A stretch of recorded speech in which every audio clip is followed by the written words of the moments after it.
Gameplay pulled up for us here. We are starting out, James. There you are. You're wearing the House Fanatic robes from the account linking. Thank you. I do look good. And this is our first look at the Hufflepuff common room, I'm assuming. I mean, dorm room. The dorm room. Yeah.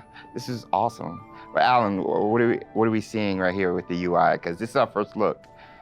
Yeah. So right now we know there's been a lot of questions about the HUD because this is the first time we're showing it.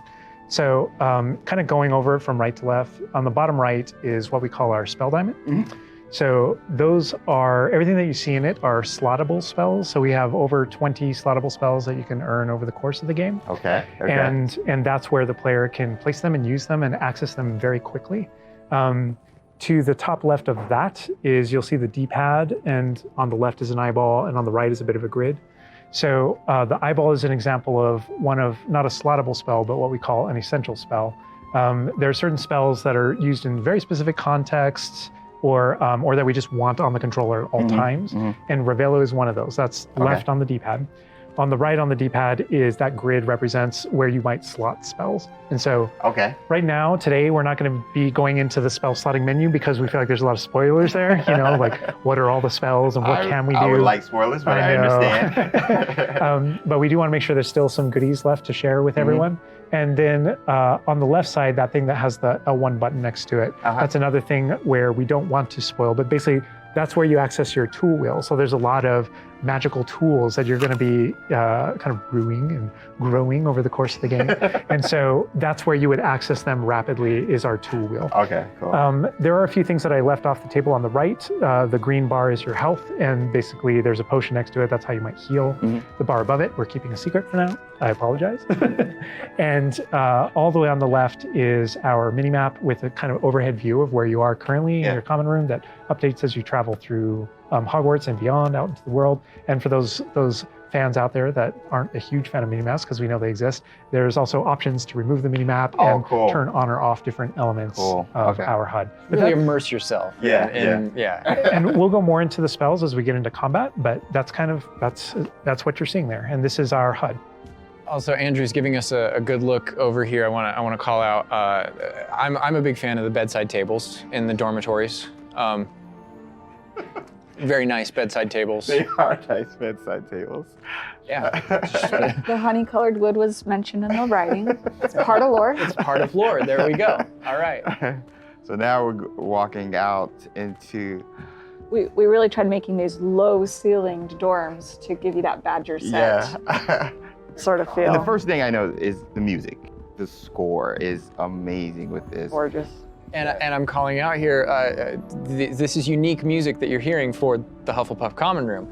Go back to those Common Room videos we released, you'll notice the music's a little bit different, and that is entirely intentional.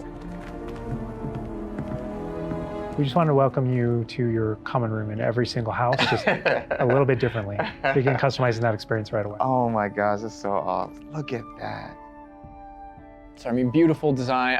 We could spend like the entire rest of the stream just in the common room here and talking about it, and I'm sure Boston and James could be like just geeking out over it. All the details come from J.K. Rowling's writings for this common room. The round doors, the hanging vines, even the dancing badgers on the fireplace. It's got a real earthy vibe. Yeah. It's very, very earthy. Which is like elements for each of the houses, right? Hufflepuff is earth, Ravenclaw's air, Gryffindor is fire, and Slytherin is water. We really leaned into that for each common room. Wow. So it feels earthy. We've got a little earthen passageway. That's what we were. Hopefully, it should feel very familiar. Yeah, it does. It does. But I know you don't want to leave, but we're gonna be leaving. Thank you. I understand. Whoa, the sound effects though. Like, looking back at the past trailers, it was just music, but kind of hearing how Hogwarts is now, it's so cool. Very tactile. Yeah. Andrew's going to make use of one of our spells, Revelio. Use Revelio right here, because there's a little magic going on. You notice a little something there. Yeah. So these are something that we kind of interchangeably call Revelio pages or lore pages. And you'll notice a bunch of things pop up on the screen. Yeah. You see that we got some XP for it. And you can also see that we've advanced something called like a field guide challenge up in the corner. So I want to talk about that a little bit. So we had to ask ourselves, what? Continue. I'm sorry. Continue. There may be something you may or may not be able to tickle there. Yeah.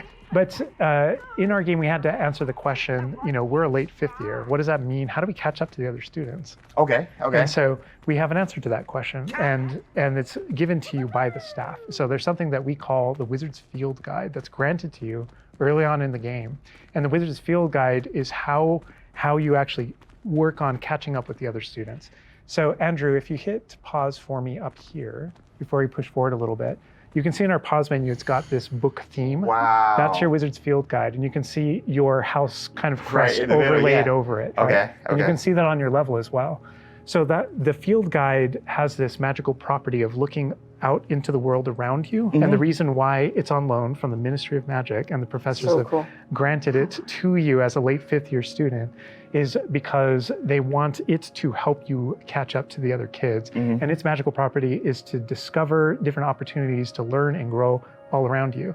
So the way it works is, as you discover gameplay in the game, it actually recognizes that as a challenge, which is kind of On the bottom. locked into there. Okay. And Andrew, if you go in there, you'll see different types of challenges that are combat challenges, quest challenges, exploration challenges. And you can see field guide pages are on there as well. Yeah. 1%. We unlocked that one field guide page. That entire category is one of the ways that the book itself kind of fills out into the school and spills out into the school and kind of hides itself with different types of challenges and different things to do around the school that you're actually going to interact with to help you grow as a wizard and practice your spells. And so that thing that we just saw is not just a field guide challenge and a way to earn XP. It's also something that that players can use to learn about the school as they're traveling around. They spot these little secret facts and they can kind of play a little bit of a game discovering all of them. And there are over 100 field guide pages just in Hogwarts alone. So. Little glimpse of the grand staircase Yeah. here. We're not gonna. Circular staircase. All the match tower. portraits. Yeah. And I did notice the flue flame just ignite right there, which was so cool. Yeah. Oh man. Fast travel points there. House hourglasses. We had to. How much fun was it designing those and putting all Oh, they're those in gorgeous, there? but But that they're there just like in the books. Yes. Right It's next a to nod the to Great lore. Hall. it's a nod Yeah. to lore. House points is not a core mechanic or system in the game. we It is didn't turn it narratively. into like a gameplay system, but it's definitely present throughout our narrative. And there are lots of choices where we want to nod to things that aren't necessarily gameplay systems, but we nod to them as part of the narrative. Over to the right Part of the there, Wizarding Andrew World. was teasing. That's the Great Great Hall Hall. over Yeah. through those doors. Again, we're not going there. He's just kind of like, no. Cool. Here's another collectible page. Just again showing you like just these things around Hogwarts that you can do and pick up and. That's a shot straight from the trailer too. Just that part right there. I recognize We that. might be giving you a little fan service here with callbacks to those. So. And this must be summertime because I noticed these are the summertime windows. These windows will change with the seasons. Yeah, the detail they put into this is kind of, I get surprised by it all the time. That's a even know that was a sentient thing. magic castle. So. Oh man.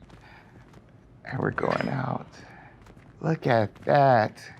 This is where the students would normally kind of congregate just to kind of chill out, play, meet each other outside of the Great Hall before and after meals. And I love the way that when the castle interconnects to, that it interconnects outside, inside. There are pathways on both sides of things, so you really get a sense of scope to how big this castle is. And when you see things, like you'll notice a bridge over there, that's a place you can go to and cross. Like everything that you see is a place that you can visit. Wow. we put a lot of effort in making it feel really alive. Not just with student population, but even just the greenery and stuff. It's Scotland. Yeah. And this castle's been here for hundreds of years. So just kind of the moss and all the trees that have overgrown it and Oh my gosh.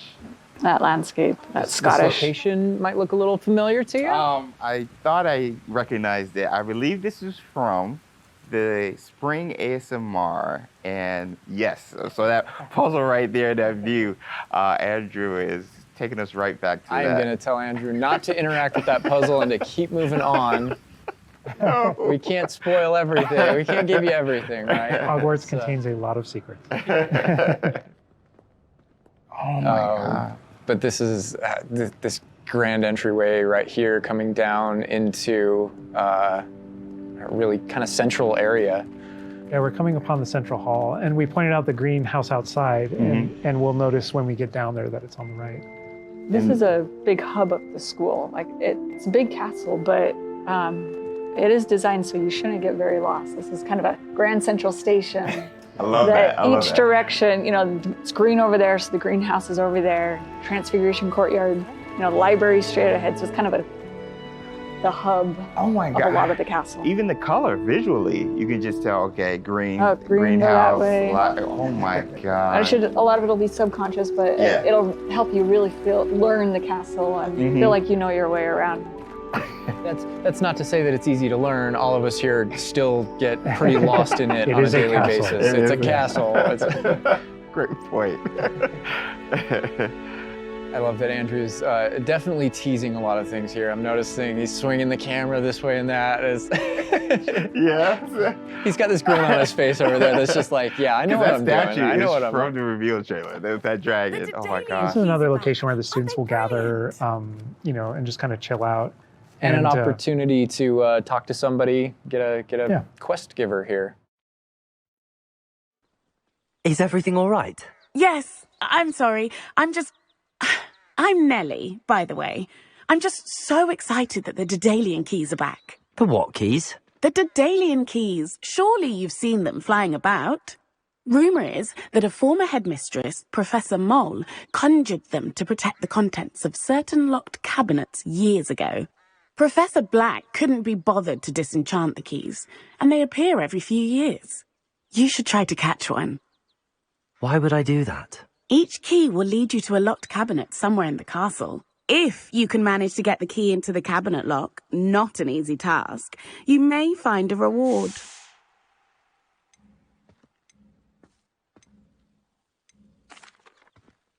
Perhaps I'll give it a go. I hope you do. In fact, I think I heard one of the keys in the astronomy tower. You should listen for them.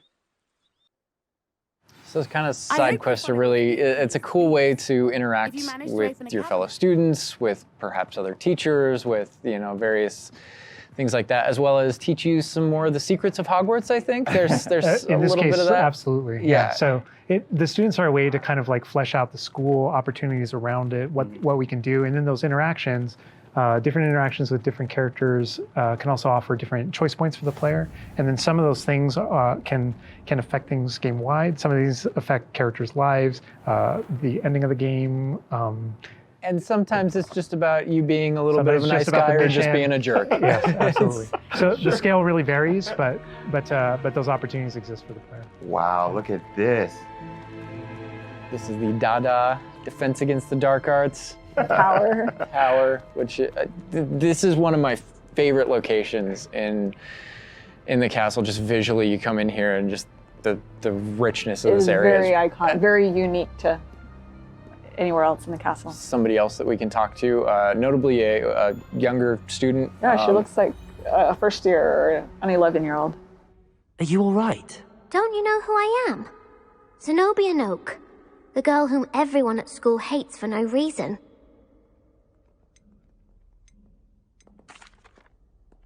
Everyone hates you. Why? Because Hogwarts is full of bullies and spoilsports. Leander Pruitt's one of the worst, that no-talent moon mind. I wanted to make some new friends, and so I brought my collection down to the common room. My gobstone collection, that is. I was hoping someone would want to play. Are you familiar with gobstones? Little balls, like marbles. Grand game. And if you lose, they spray you with a foul-smelling liquid.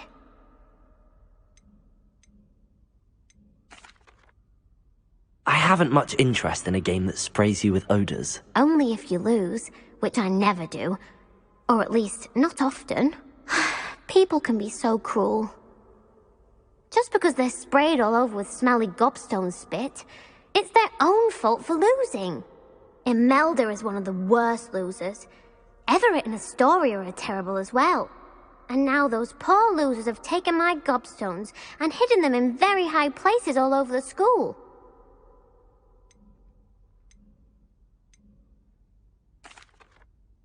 Sounds as if you caused the smelly situation and they responded accordingly. I didn't make the rules. Anyway, I can't work out how to get them back on my own. I don't think I know the necessary spells yet. I need someone perhaps a selfless and talented 5th year to help me.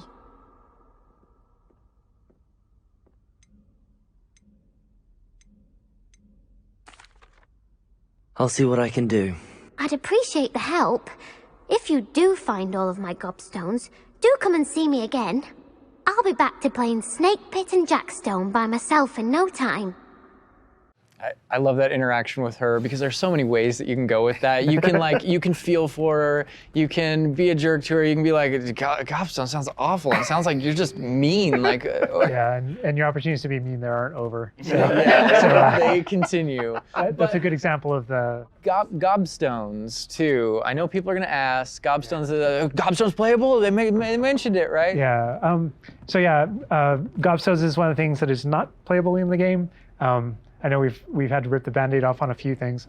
Honestly, it's an amazing thing on the franchise how many things about this speak to us as fans and that we want to turn into gameplay. And there were calls that we had to make over the course of production of kind of like which things we will and won't include in the bucket, just kind of for the overall Wizard's Chess. Those are things that aren't featured. Yeah. They're featured within the world. Right? I'm glad they're mentioned. They're a part of the wizarding world. Yeah. Every single time there was something that we regretted because we couldn't include it, we also tried to figure out a way to make sure that it was included in the narrative, included in the stories, make sure that there's a way to kind of like acknowledge it, touch it, and make it feel like it's definitely part of the world. And I know here too, we're like, I was like, we're in the Fist Against the Dark Arts class. I recognize that staircase to the left where we were just at. Andrew was walking by. I also recognize the dragon at the very top. Oh my gosh.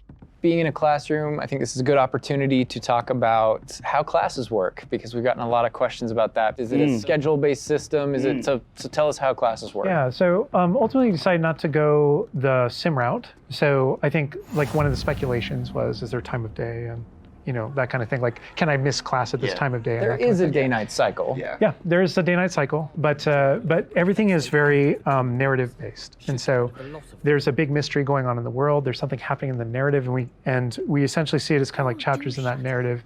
Each chapter of which has a set of missions that you can choose between as you're progressing through the game, and classes fit within that structure. So there are mainline things that the players have to do, and then classes also appear on the sides as well as optional things that help you advance your spells.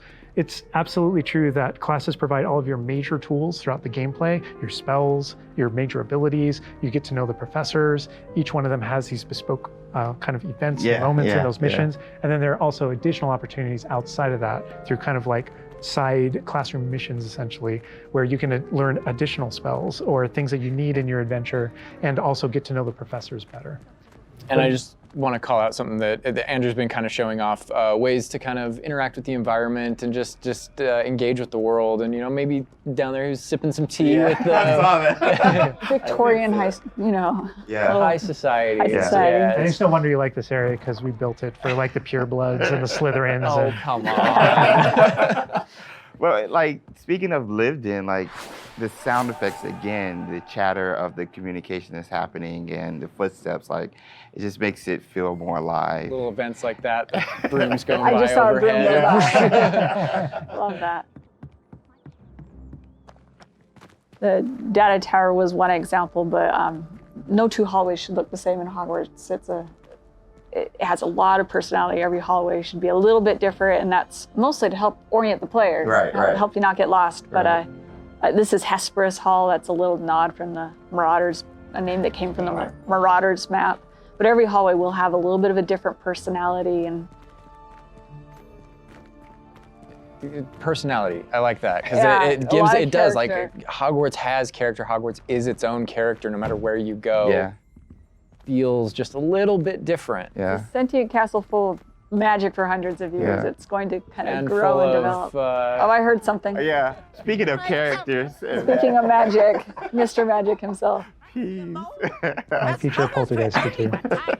We talked about building on lore too. I know there's that statue over to the side. Oh, yeah? That's Do you know who that is? Lachlan the Lanky, and he's got his Bowtruckle friend. And I think if players don't know, there's another Revelio page there. Yeah, there's a map of Argyllshire. We know the fat lady. hides It there. hides behind it. That's right. The third book. But sometimes a hallway has personality by how it looks, or we just passed a music hallway where the portraits have kind of taken it over, and so the sound makes it really unique.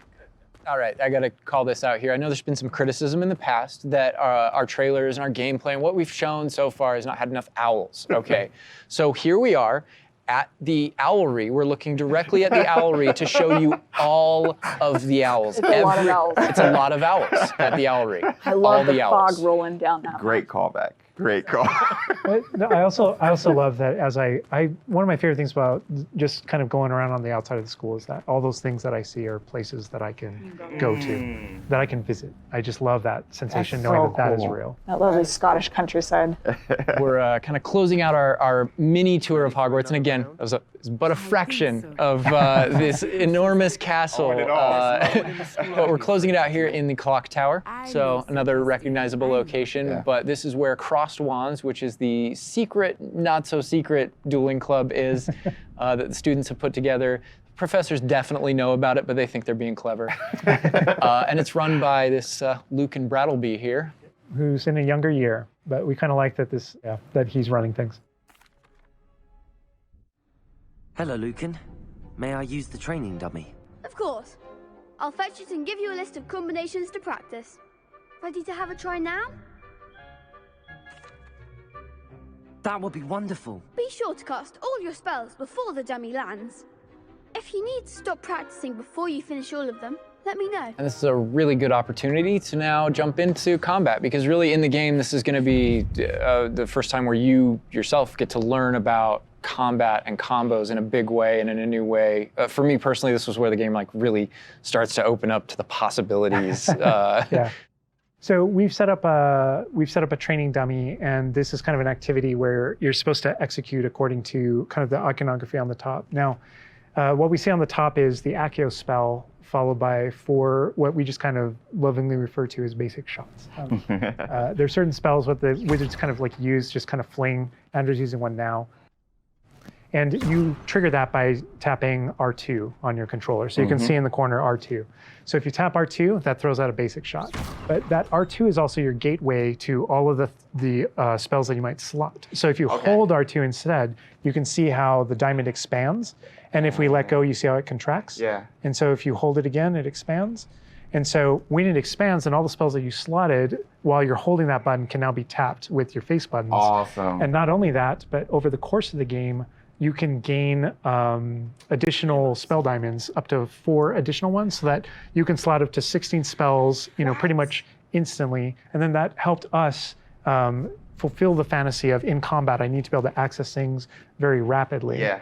And so you learn over the course of these events, how to juggle not just the spell casting, but also it reinforces an understanding of another feature of the wheel, which is their cooldowns. So as you're casting spells, just to make sure that you're not just kind of like repeatedly using one thing over and over and over again, you can see cooldowns on the spells that he's using on the wheel. And then as you progress through the game, there are different things that can affect things, like cooldowns through your talents, different things that allow you to kind of like juggle and adjust and update those things. And so if you hold down R2 and you tap the D-pad, it will switch between your other diamonds if you've unlocked them. And that's how you access all those. Oh, man. It looks like we're about to get some action over here. Yeah. So this is a great way to kind of learn how to pull things together, So you pull those Leviosa combos right together. Here. Yeah. Tap, Accio, tap, tap, tap. Awesome. Well done, Andrew. And that's just against the dummy, but I mean, I'd say that's enough practice. You looked good out there. Thank you, Lucan. I say better to discover one's weaknesses during practice than during a duel. You'll be a fearsome challenger now.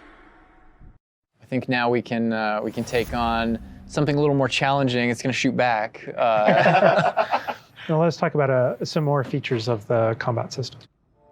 Hello, Lucan.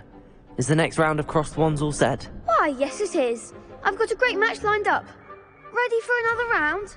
We're on a PS5 dev kit here, so we're going to be able to kind of pause I'm the action Yeah. and talk about what you're seeing on the screen, because there is about to be a lot going on. Okay.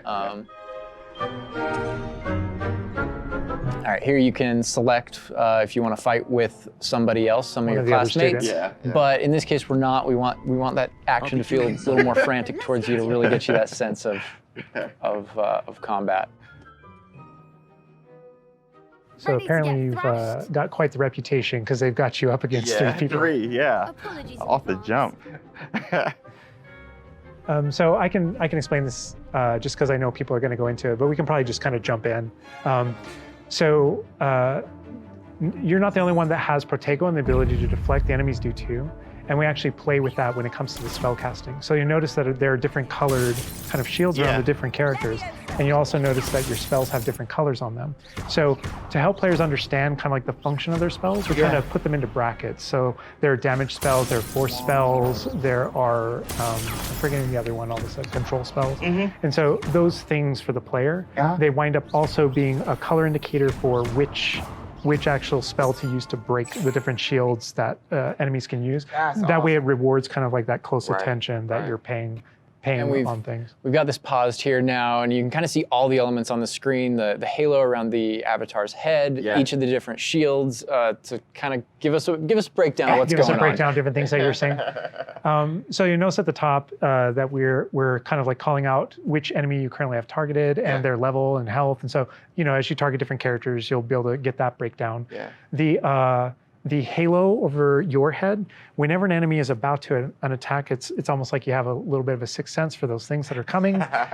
If you see the halo, it means there's an incoming attack, and if you tap the triangle button by default, then that you will be able to deflect that attack that comes in and off with the Protego. And I love that deflect where it goes off and like hits things up and kind of breaks things off walls too. But also, if you hold the button, then it doesn't just deflect. It also deflects and turns around with a counter attack stupefy that actually stuns the enemy. And you can use that even in your combos and stuff. So if you're focused on a character, and you're doing your thing, and someone else attacks you, you can actually turn that attack into a direct attack on the person that you're comboing. Back into gameplay here. Andrew's gonna pretty handily finish these other students off here. Win this duel. Look how fast it is. It's like a dance. Yeah, we really felt like in the movies, there's almost like it's kind of like there's this element of kind of like fencing from a very great distance. That's such a good call. And there are a lot of things that we had to do with our controls and combat system in order to kind of capitalize on that idea beat them that's pretty unique to the blindfolded. Wizarding world. Understandable. Well, perhaps you should try that next time. The other duelists have already taken notice of you, but after that last round, they'll really have it in for you. You'd better keep practicing if you want a chance at winning, or at least surviving the next round. I'll let you know when we're ready. Hope to see you then.